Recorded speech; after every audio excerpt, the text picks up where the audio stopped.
Hallo, dit is so lekker om vandag weer saam met jou te kan kuier dit is vir my so voorreg om die woord van die Here met jou te kan deel. Hier uit Everation Tshwane Ilardus Park. Ons reeks uit 1 Petrus Built Differently. Ons is al 2 weke in hierdie reeks en dalk was jy by die diens gewees en jy het gevolg, maar anders onthou aanlyn is hierdie ook beskikbaar.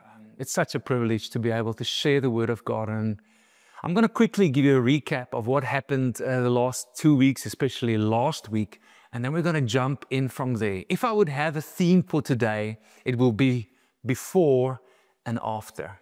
Before and after. Hoe lyk ons lewens voor Jesus en hoe moet dit nou lyk na Jesus? En dis wat die boek van Petrus die heeltyd met ons oor besig is.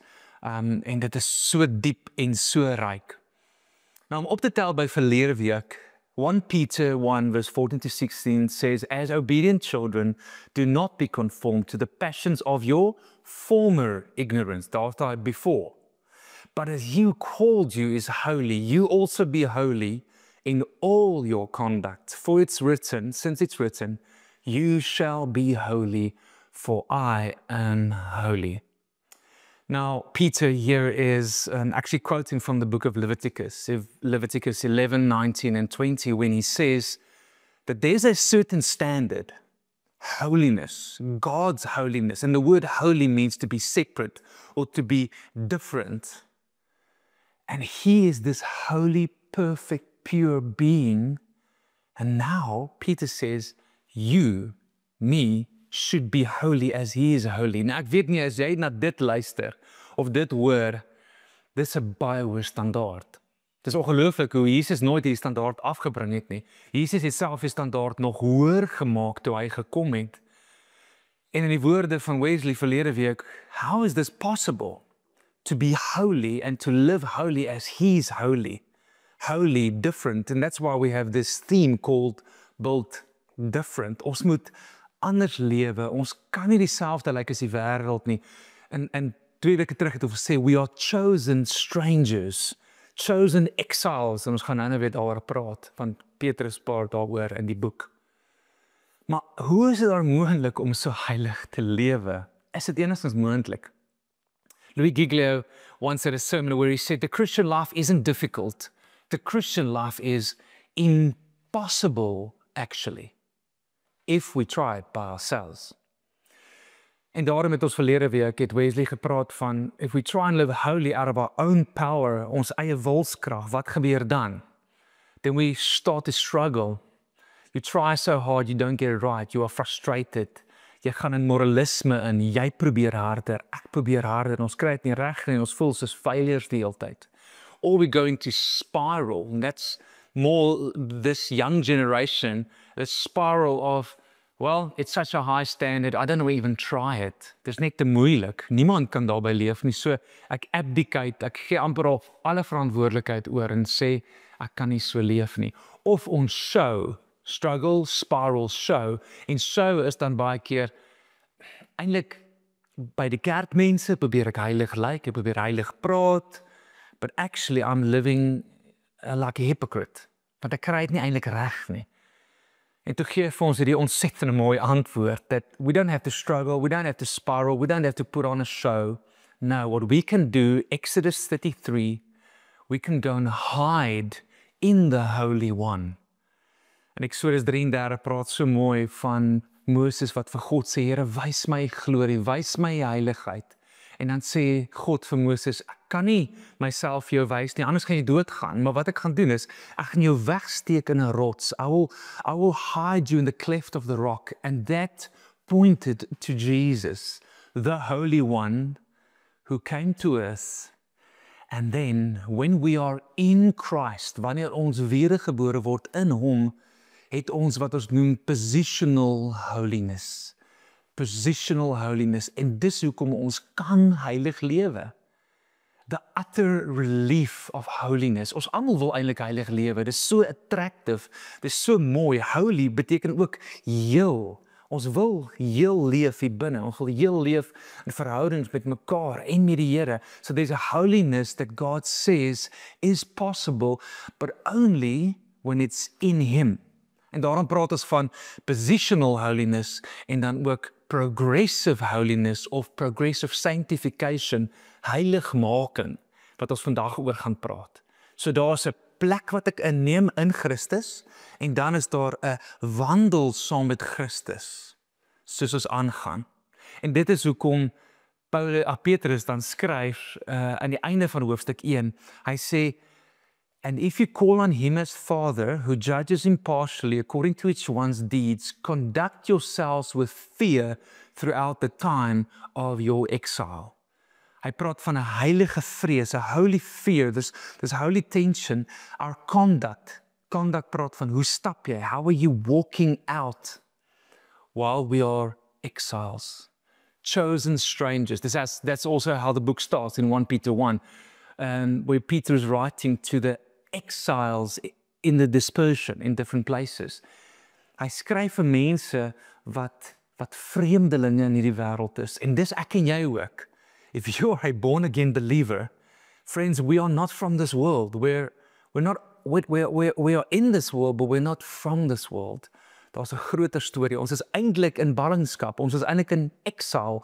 And how do we live differently? Because we are built differently in this world. So, with that as a backdrop, ons moet heilig lewe, ons moet in die heilige vrees van die Here nou ons heiligmaking uitleef. This progressive holiness.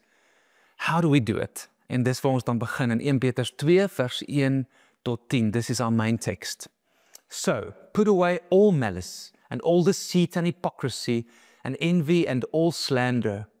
Like newborn infants, long for the pure spiritual milk, that by it you may grow up into salvation, if indeed you have tasted that the Lord is good. As you come to him, a living stone rejected by men, but in the sight of God chosen and precious. You yourself, like living stones, are being built up as a spiritual house, to be a holy priesthood, to offer spiritual sacrifices acceptable to God through Jesus Christ. For it stands in Scripture, "Behold, I'm laying in Zion a stone, a cornerstone chosen and precious, and whoever believes in him will not be put to shame." So the honor is for you who believe, but for those who do not believe, the stone that the builders rejected has become the cornerstone, and a stone of stumbling and a rock of offense. They stumble because they disobey the word as they were destined to do. Verse 9, but you are a chosen race, a royal priesthood, a holy nation, a people for his own possession, that you may proclaim the excellencies of him who called you out of darkness into his marvelous light. Once you were not a people, but now you are God's people. Once you had not received mercy, but now you have received mercy. Mag die Here sy woord seën as ons dit oopmaak. So vandag gaan ek letterlik steen vir steen, vers vir vers met jou deur hierdie gedeelte stap. As jy soek vir 1, 2, 3 punte, daar is nie vandag dit nie. Ons gaan letterlik vers vir vers, stop, bietjie gesels, aangaan, stop, bietjie gesels. Ek kan heel moontlik 3, 4 weke oor net hierdie 10 verse gepreek het, maar ek gaan my bes probeer om saam met jou vers vir vers deur hierdie te gaan, skrif getrou. So let's start with the first verse. It says, so put away all malice and all deceit and hypocrisy and envy and all slander, like newborn infants, long for the pure spiritual milk, that by it you may grow up into salvation, if indeed you have tasted that the Lord is good. Now, wherever you read the word so or therefore, of course you need to go back a little bit and just check what was written before that in the previous chapter. Remember, scripture originally was one letter. There were no chapters, no verses. Dis eers later bygesit. So, wat het voor hierdie gekom? En hier kyk ons na 1 Petrus 1 vers 22 en 23, waar hy skryf en sê, nou dat julle in gehoorsaamheid aan die waarheid gereinig het, om mekaar as broers ongeveins lief te hê, moet julle mekaar dan ook van harte en vurig lief hê. Julle is immers wedergebore. You have been born again, since you have been born again. Nie uit verganklike saad, maar uit onverganklike saad, die lewende en die ewige woord van God. So, wat kom voor hierdie opdrag wat ons nou gaan hoor? nou dat julle wedergebore is. Since you have been born again, sê hy twee goed. Love one another earnestly. Dis nou die positiewe goed. Dis die heiligmaking, hierdie living in holy conduct, the positive side. Love one another. And he's talking to the church. He says you have to love one another since you have been born again. Jy het 'n nuwe posisie, nuwe identiteit. You are born again. Now, from that place, you have to actively love one another. En dan, in die lig van ons vers 1, since you've been born again, put away what? All malice, all deceit, and hypocrisy, envy, and all slander. Peter sê nie, stop hierdie goeders nie. Hy sê nie, man, julle moet nou vinnig julleself regruk uit julle eie wilskrag nie. Hy sê, no, since you have been born again, you have been built differently. You are different now. So, put away. Lê dit af, lê dit neer, Afrikaans, alle boosheid, bedrog, geveinsdheid, afguns en alle kwaadpratery. 'n Ander manier om dit vir jou te verduidelik is ons stand en ons wandel, our position and our walk with God. Remember I said we have positional holiness, positional sanctification. Ons is heilig gemaak, ons is toegemaak binne in the cleft of the rock. When you are born again, and then you start to walk out who you already are. Progressive sanctification. Therefore, if you're not born again, and you're not certain that you are born again, and you've received this gift of salvation, whatever I'm going to tell you now, you will try out of your own strength, and we call that moralism. Jy gaan self probeer om jouself te verander, en dan pleit ek by jou. As jy nog nooit wedergebore is nie, roep uit na Jesus en sê, Here, kom woon in my deur die Gees. Maak my 'n nuwe mens. Give me a new nature. I need to be born again. Because if I am born again, since I am born again, I can now walk out. My conduct can change.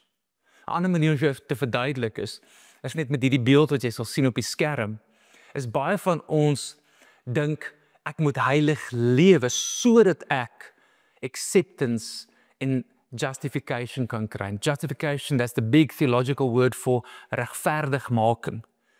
Best way to describe it is a Nike sign. And when you are justified, when you're accepted, there's a Nike sign behind your life. God is pleased with you. But many of us think, I should do holy living, I should obey, I should put away all malice, envy, slander, etc., etc. I should love people out of my own power for acceptance and justification. But that is not the gospel. Here's another picture. We are living holy from acceptance and justification. That happened when we were born again. Jy sien, dis eintlik hier is passief. Dis God wat dit met ons doen, and then we go active. This is done to us. He saves us. It's a gift. It's by grace, by faith. Yes, we have to have faith to accept Him as Lord and Savior, but everything comes from the gospel. And then holy living will follow. En dis 'n bewys dat ek wedergebore is. Moet nie anders omdoen nie. Anders verval jy in moralisme. You're going to struggle. You're going to spiral. You're going to try and show.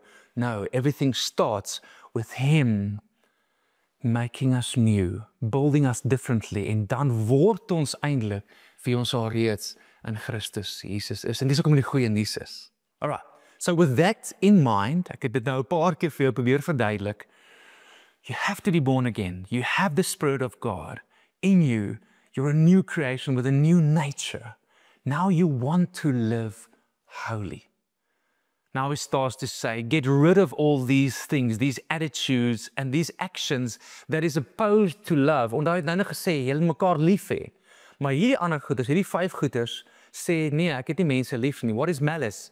It's wicked ill will, where you hope for another person's harm. Dis boosheid. Dis is 'n collective noun vir alle boosheid. Deceit is intentional dishonesty. Dis bedrog letterlik. Jy probeer moedswillig ander om die bos te lei. Hypocrisy is falseness. I show something on a Sunday, but I'm somebody totally different on a Monday. And then envy is like what we call resentful discontent, focusing on someone who has what we actually desire and crave. And then the last one is slander, where you have falsehood against other people just to break down their reputation. Dis wat ons noem kwaadpratery. And he says, no, kom aan, julle is meer as dit. Dis nie meer wie julle is nie, sê Petrus. Julle kan nie meer so lewe nie, kry goed uit jou lewe uit. Want daar is 'n alternatief. En ons kom nou by die alternatief. There's so much more. These things taste terrible. Malice, envy, slander, hypocrisy, deceit. It leaves a bad taste in the mouth. And he's saying, no, there's something else that you can taste and actually have tasted that will make you want to stop doing those things. En dis in vers 2. Like newborn infants, long for the pure spiritual milk, that by it you may grow up into salvation, if indeed you have tasted that the Lord is good. Nou ek wil hierdie verse so 'n bietjie amper van agter af lees. If indeed you have tasted that the Lord is good, gaan jy soos 'n klein babatjie hom begeer. When did we taste that the Lord is good? When we were born again. You tasted the kindness and the goodness of your Savior, the mercy. You've tasted something so much better. En hy sê, nou dat jy dit al geproe het, wat moet ons nou doen? Now, like newborn infants. Newborn, dit praat nie net van nuwe Christene nie. Hy praat van ons almal se posisie moet eintlik een van afhanklikheid wees. 'n Posisie van oorgawe. 'n Posisie van, I want to crave like a newborn infant who can do nothing for themselves, long for pure spiritual milk, so that by it you may what? Grow up into salvation. Ons wil mos nou groter word in die Here. 'n Klein babatjie is baie cute, maar ek kan nie net daar bly nie. Hulle moet groot word. They need to grow up. And if we are born again, since we've been born again, we now need to grow and look more like the one that we are following. Dat daai woord long for, or craving, or desiring, word eintlik vir ons 'n strategie hoe ons hierdie ander slegte 5 goeders uit ons lewens uitkry. It becomes the strategies as if Peter is contrasting and saying, hey, get these things out of your life, put them away. How? By craving, longing for what? The pure spiritual milk. And this pure spiritual milk is ultimately, as we're going to see now, the Word of God, the gospel of Jesus that we've tasted. Why do we need to grow up into the salvation? Aren't we saved already? Yes, we are. Ons is gered. Maar die woord redding in die Bybel het ook 'n progressiewe groei in hom. We are born again. We are saved. In an instant, in a moment, you are justified, you're accepted. That's the gospel of Jesus Christ. Maar 1 Petrus 1 vers 3 tot 5 praat ook van, according to his great mercy, he has caused us to be born again to a living hope through the resurrection of Jesus from the dead, to an inheritance that's imperishable, undefiled and unfading, kept in heaven for you, who by God's power are being guarded through faith, listen, for a salvation ready to be revealed in the last time. So we need to grow up in our salvation because there's a culmination of our salvation when Jesus returns. Daar's 'n groei. Daar's 'n meer soos hy word in hierdie pad van heiligmaking wat ons stap, totdat ons dan uiteindelik by hom is. Nou hier wil ek net so 'n oombliekie gou terug staan en vir jou en vir my vra, do we crave and long for and desire, like newborn infants, this pure spiritual milk? Or are we so satisfied by the stuff of this world, dat ons eigenlijk maar het lyk soos almal? Wanneer ons 'n Bybel lees, is dit dalk die een versie wat deurkom, versie vir die dag, of 'n vinnige oomblik tref voor ons gaan slaap, but there's no craving, there's no desiring. Kom ek gee vir jou gou 'n prentjie. Ek vat jou in die wêreld van Jesus in. Rabbies. Nou Jesus was nie die eerste rabbi nie. 'n Rabbi is 'n leermeester. Maar hoe dit gewerk het in daai tyd. Little Jewish boys especially Jewish boys, would learn between the age of 5 and 12, they would go to a Beth Sefer. It's like a school. It's a place of reading. That's what it literally means, Beth Sefer. And there they would learn the first 5 books of the Bible off by heart. Dink vir 'n oomblik, tussen 5 jaar en 12 jaar, jy het sulke kinders wat die eerste 5 boeke van die Bybel wat Levitikus insluit, uit hulle koppe uitken. That's literally what happened. Then after 12, the either would go on to the next phase or they would go back home and start the trade of their father, whether it be a fisherman, whether it be a stonemason, whatever that would be. En dan tussen die ouderdom van 12 en 15, there was what they called Beth Midrach, which was a place of explanation, waar hulle nou nog dieper ingegaan het in 'n klomp van die ander boeke van die Hebreëse Testament of die Ou Testament wat ons nou ken, gaan leer het. Imagine craving, desiring, longing to read the word, but not just read it, memorizing it. Dis crazy. Dit gebeur tot vandag toe eintlik nog in die Joodse kulture. En dan na 12, of excuse, na 15, your formal education was done, and then you would go and look for a rabbi that you could follow.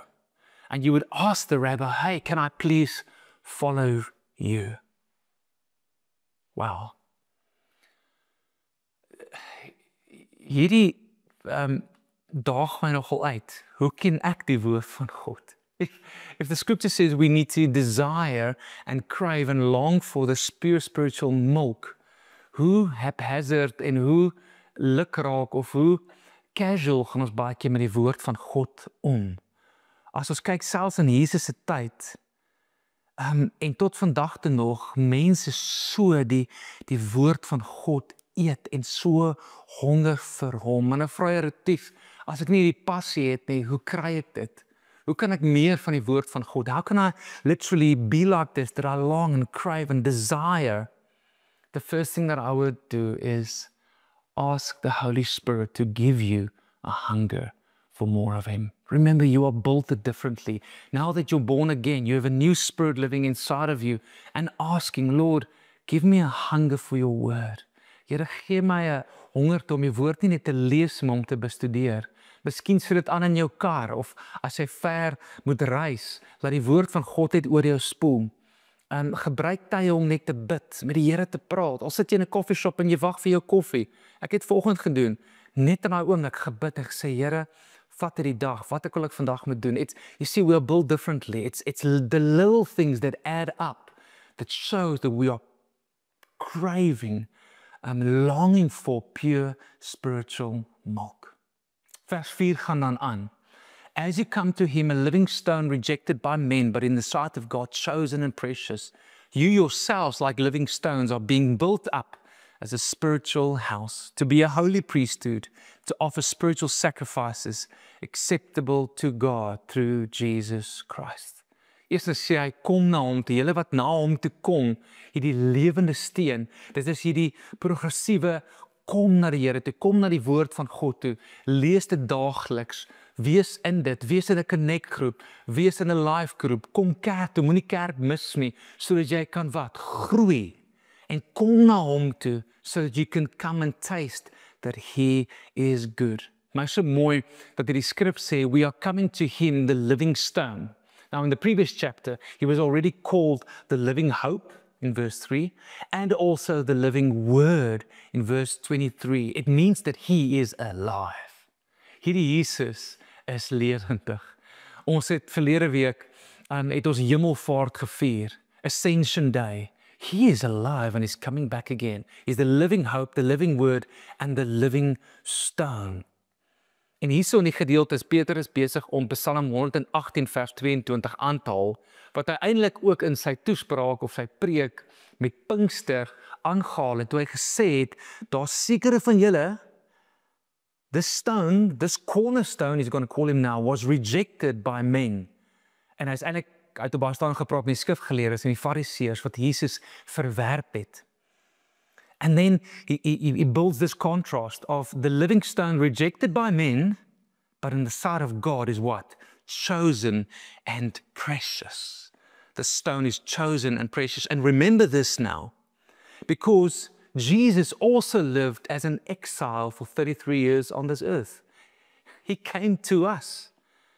People rejected him, but God says, no, you are chosen and you are precious. En vir ons wat chosen strangers is, uitgekieste vreemdelinge in hierdie wêreld, is dit so bemoedigend om te weet, ons rabbi, ons meester, het dit die eerste keer deurgegaan.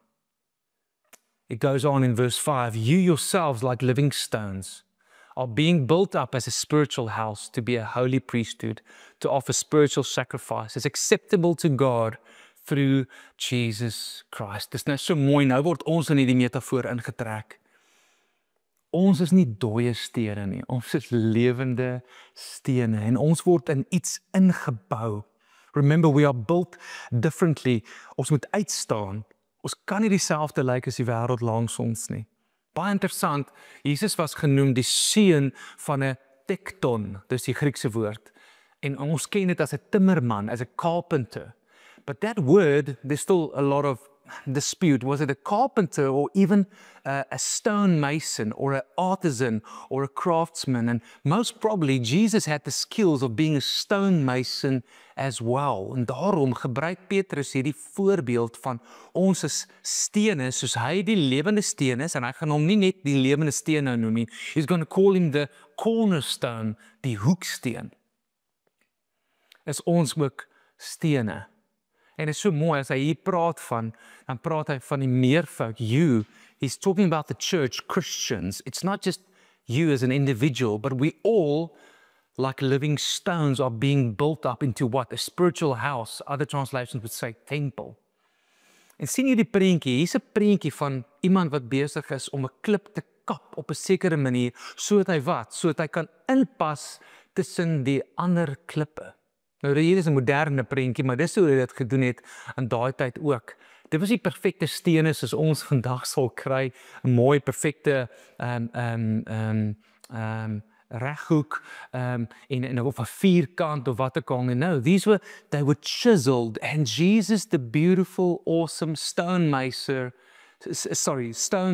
tekton, artisan, has the ability to chisel us om weg te kry en weg te kap dit wat nie soos hy lyk nie, so that we can be built up into a spiritual house, a temple, a dwelling place for him where he is welcome, where he can be seen, when he can be encountered. And this is our vision for our church, that our church, our family, we will be carved in such a way. En soms gebeur dit dat ons mekaar moet skaaf, dat ons by mekaar moet afchisel, so that God can build us up into this beautiful temple where people can come and encounter him.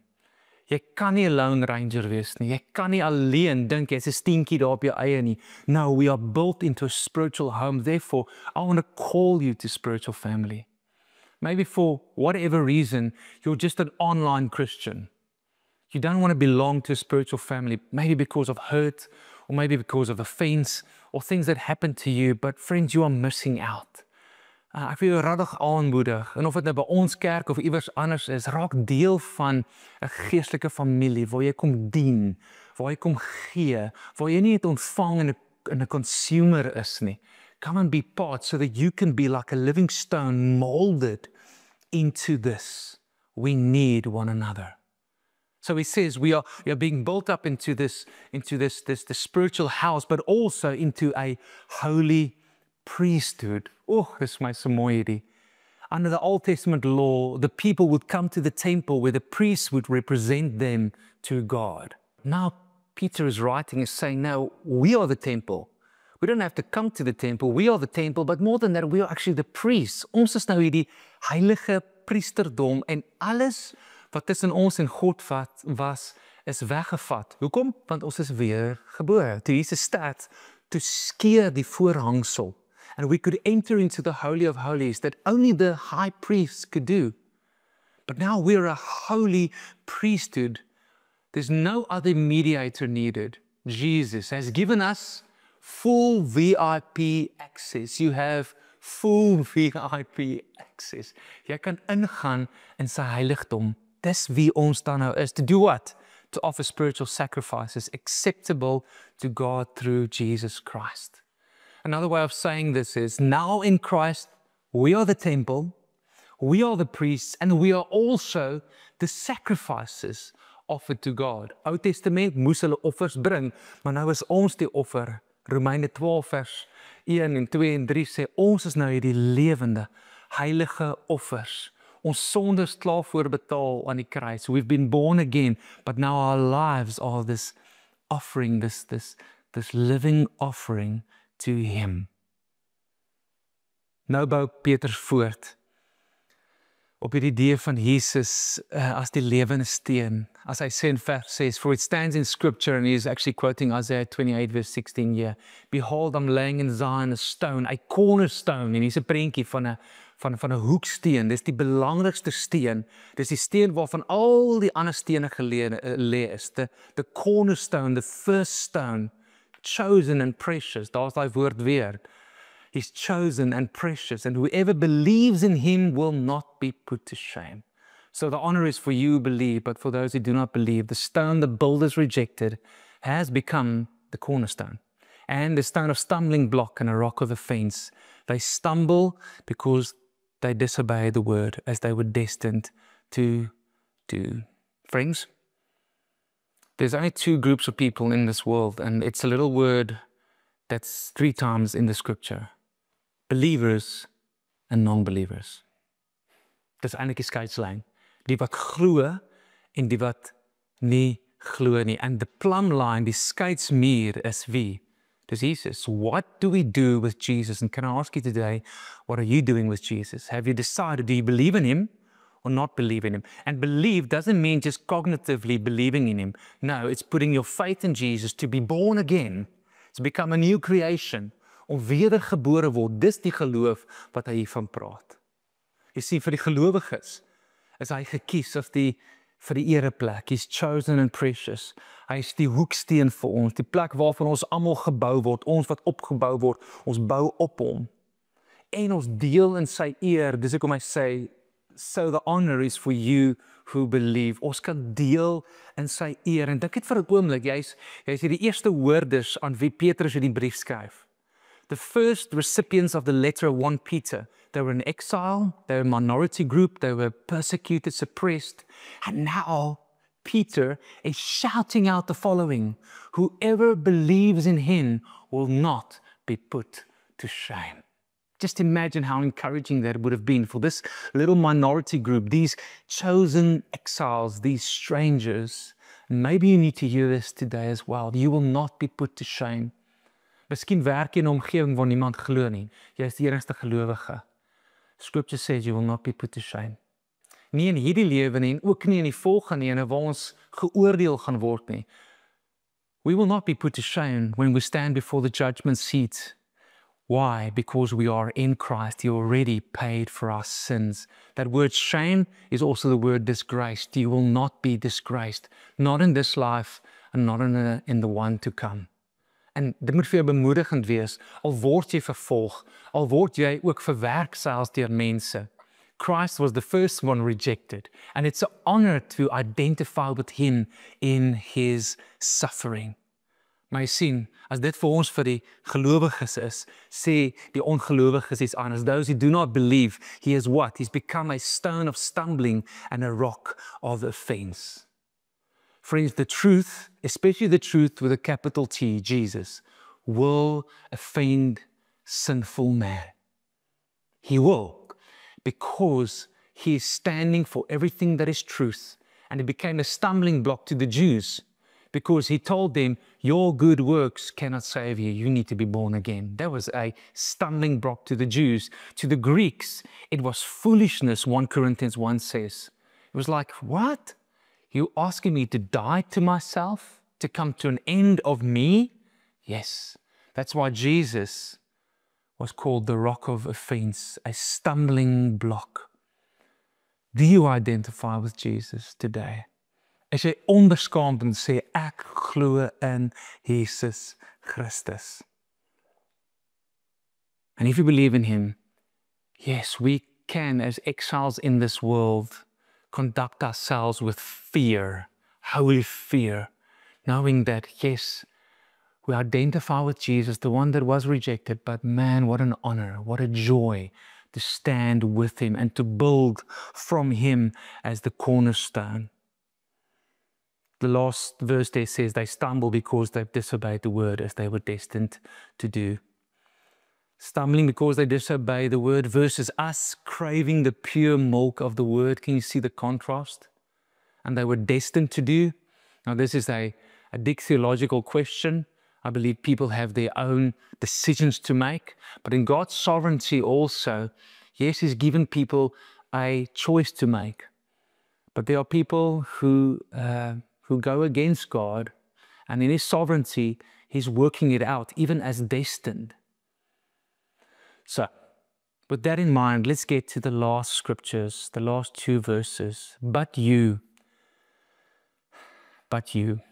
Ek wil vandag ook vir jou sê, maar jy, wie? Gelowige, wedergebore, jy wat lewend is en selfs in hierdie suffering van hierdie wêreld tans is. You are what? You're a chosen race, a royal priesthood, a holy nation, a people for His own possession, that you may proclaim the excellencies of Him who called you out of darkness into His marvelous light. You are chosen. Jy is gekies. Weer terug wat ek nou genoem het van die rabbies en die kinders wat groot word, ouderdom van 15. If you did not make the cut and no rabbi chose you, dan het jy teruggegaan, jy het 'n visserman geword, jy het 'n timmerman geword. Do you know what's amazing about Jesus? It doesn't seem like any of His disciples chose Him. He chose them. He told them, you come and follow me. Who did He go to? He went to those who did not make the cut.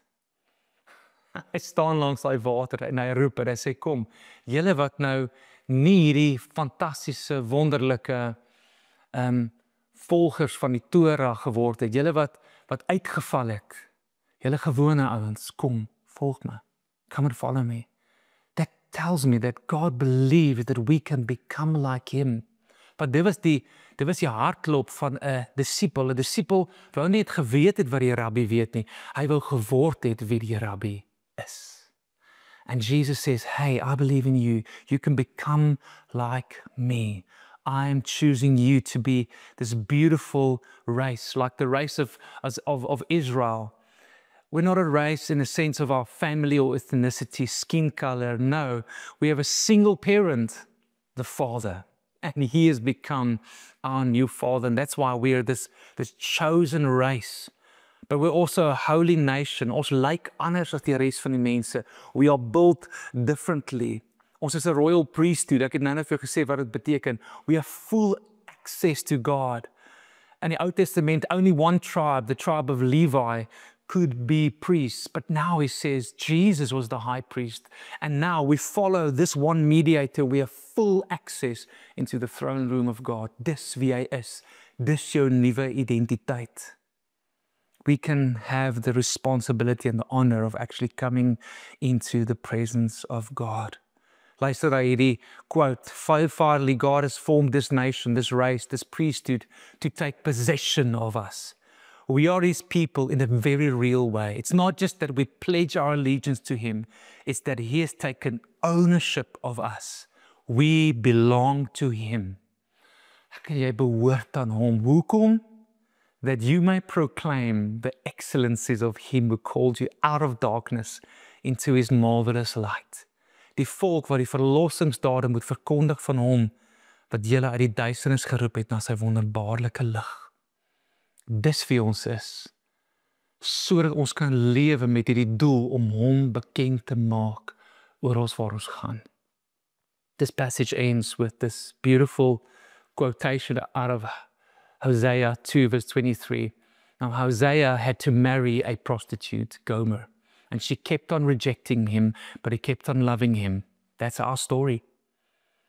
We reject God, but He kept on loving. He kept on coming for us. And then He says, once you were not a people before, but now you are God's people after. Once you had not received mercy, but now you have received mercy. Vriende, ons is vir altyd verander. Ons het 'n voor en 'n na, 'n before and 'n after. We belong. We are His people. We are God's people. Jy het 'n nuwe identiteit. Al het jy nie ander mense aan wie jy behoort nie. Al stap jy self as 'n single persoon in die lewe en jy het nie daai naaste persoon nie. Hoor vandag that you belong to God. You are His people. You are chosen. We should have received judgment. We shouldn't have received mercy. But it says we have received mercy and our status has been permanently changed. The transaction is complete. We have a before and we have a after. En ons kan en ons moet heilig leef oor wat hy vir ons gedoen het aan daardie kruis. Laat ons toe laat dat hy ons opbou in hierdie lewendige huis, hierdie lewendige huis waar ons sy praises kan sing, waar ons lewens kan bly oorgee. Mag jy bemoedig wees, al is jy in exile, al is jy in suffering, that you will not be put to shame. Kom ons bid saam. Jesus, thank you for your living word. You are the living stone. And we also, as living stones, are being built up. Here, dankie vir die woord wat ons net bemoedig en die woord wat ons opbou. Ek bid mense wat vandag opbou nodig het, om te hoor dat die ou is verby, die nuwe het gekom. Here, leer hulle hoe om lewens te leef waar ons nie harder probeer nie, maar eintlik meer oorgee. It's not that we need to try harder to live holy. We need to die more. We need to lay down our lives more.